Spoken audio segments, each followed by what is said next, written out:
Conor McGregor é sem dúvidas o personagem mais conhecido do UFC e talvez o homem que mais popularizou o MMA no mundo todo.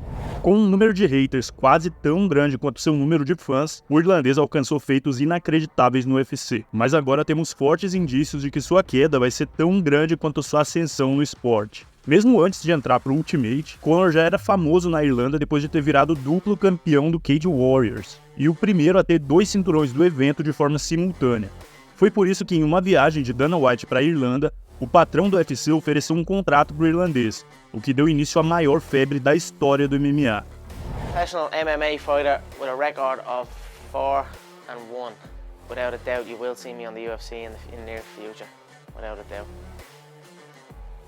Entre 2013 e 2015, Conor já contava com 5 vitórias seguidas no peso-pena do UFC, tendo vencido futuros grandes nomes da organização como Max Holloway e Dustin Poirier. Essa sequência e o hype gigante do irlandês garantiram a ele a chance de disputar o cinturão contra o campeão José Aldo, que estava invicto há 10 anos. Só que depois que o UFC começou a promover essa luta, Aldo acabou sofrendo uma fratura na costela e por isso foi criado o cinturão interino do peso-pena. O irlandês foi então escalado para disputar esse cinturão contra o Chad Mendes e venceu com um nocaute técnico no segundo round. Agora, Conor precisava unificar o cinturão contra o campeão linear, José Aldo, e a luta foi marcada para o dia 12 de dezembro de 2013, em Las Vegas, uma noite para ser esquecida por todos os brasileiros.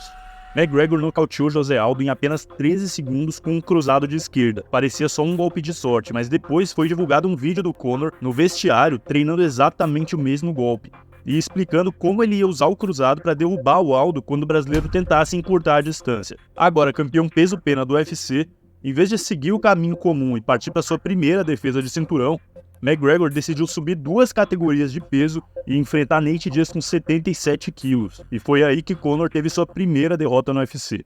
A revanche entre eles aconteceu na luta seguinte, e dessa vez o McGregor venceu na decisão dos juízes.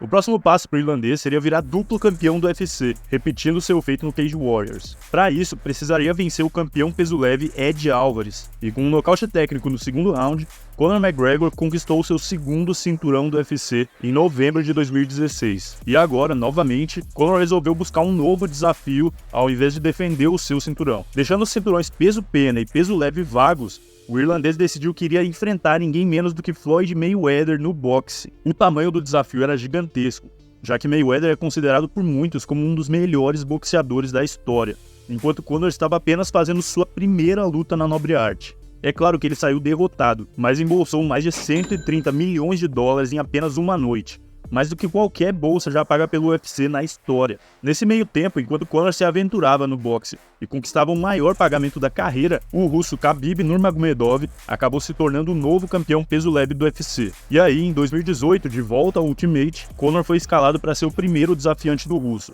o que deu início a uma das maiores rivalidades da história do MMA. O clima durante a promoção dessa luta foi ainda mais pesado do que Conor versus José Aldo. Nas coletivas de imprensa, McGregor chegou a insultar a família e a religião do Khabib, e toda essa expectativa acabou convertendo muito bem em audiência.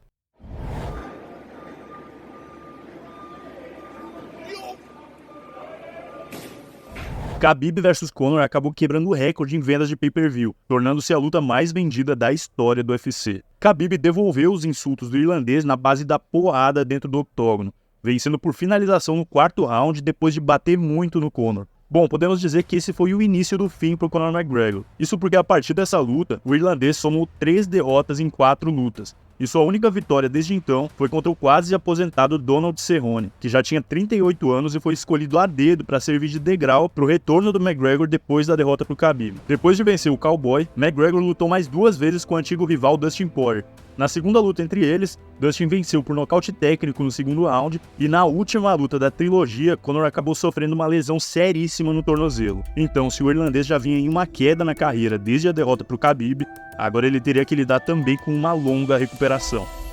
A previsão inicial para o seu retorno era em abril de 2022, mas até hoje estamos esperando. E agora, mesmo 100% recuperado da lesão, acabou surgindo um novo fator que pode acabar impedindo a volta do Conor McGregor. Desde o início da sua recuperação, o tamanho do irlandês vem chamando a atenção do público. Ex-campeão das divisões de 66 e 70 quilos do UFC, todo mundo estava acostumado com um Conor bem magro e seco. E em poucos meses ele começou a aparecer em uma versão gigantesca. Tudo bem, até dá pra explicar que Conor priorizou os treinos de musculação e fortalecimento e parou completamente com o cardio, já que estava com a perna imobilizada por bastante tempo. Mas mesmo assim seria bem difícil que ele crescesse tanto assim de forma natural. Por conta disso, começaram os rumores de que o irlandês estava fazendo amor com o suco, ou seja, fazendo uso de esteroides durante essa pausa na carreira. Meu veredito: Fake Natty! Um efeito colateral muito comum dos esteroides é deixar o usuário com o rosto bem redondo e inchado. E nessas fotos dá pra perceber bem esse colateral no Conor. E para aumentar ainda mais as suspeitas, a última vez que o Conor McGregor foi testado no antidoping foi na metade de 2021, e desde sua lesão no tornozelo ele nunca mais foi submetido a nenhum teste da usada. Boa parte do público já tem como certo que o irlandês fez uso de esteroides para acelerar sua recuperação e ganhar massa muscular, e que agora ele tem que cessar o uso e ficar limpo por 6 meses para ser liberado para voltar a lutar. Só que tem um problema que parece estar sendo ignorado quando tocamos nesse assunto. Os níveis hormonais do atleta nunca voltam ao normal depois de levar as agulhadas no bumbum, como diz o Rodrigo Góes. Então, se for verdade que o Conor se entregou aos esteroides, ele vai acabar sentindo uma queda brusca na força e no desempenho assim que ficar limpo, sendo quase impossível que ele volte a lutar da mesma forma que lutava antes do suco. Para servir de exemplo, é só ver o que aconteceu com Vitor Belfort e Alistair Overeem depois que começaram a lutar sem os esteroides. Então, das duas uma, ou o McGregor não volta nunca mais, ou ele vai voltar pro UFC em um nível muito abaixo do esperado, sem chances de lutar de forma competitiva com os atletas do topo do ranking. Bom, um outro ponto interessante de falar é que o McGregor parece totalmente perdido sobre o futuro da própria carreira.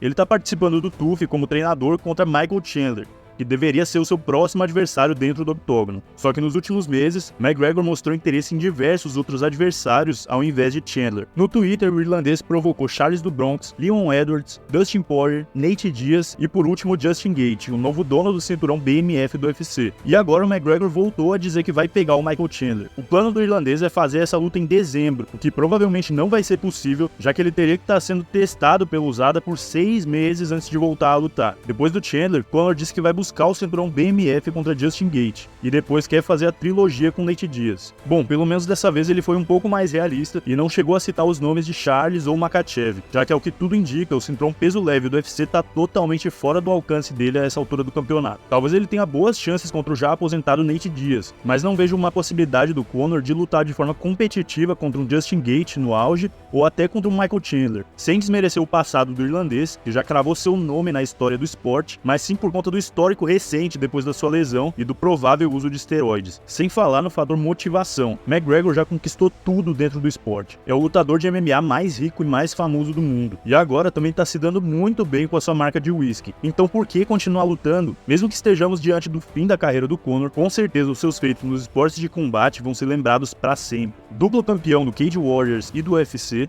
ele venceu grandes nomes do esporte como Max Holloway, Dustin Poirier, José Aldo, Ed Álvares e Nate Diaz. Conor nunca se acomodou na sua carreira, aceitando desafios em 3 categorias de peso diferentes e ainda entregando uma boa luta de boxe contra um dos maiores pugilistas da história. Além disso, o homem é uma máquina de fazer dinheiro. Os 5 eventos mais vendidos da história do UFC tiveram Conor McGregor na luta principal. Agora vamos torcer para que ele pelo menos faça algumas super lutas contra outros veteranos do MMA, como Nate Diaz. Independente da fase, Conor vai continuar atraindo os olhares da maioria dos fãs do MMA e gerando muito dinheiro e entretenimento. Agora comenta aqui embaixo se você acha que o Conor realmente vai voltar, se inscreve aqui no nosso canal e deixa um gostei nesse vídeo. A gente tá só começando aqui no YouTube e assim você pode me dar uma força gigantesca. É só se inscrever, deixar um gostei e clicar no sininho para ativar as notificações e não perder mais nenhum vídeo. Então muito obrigado, um forte abraço e até a próxima.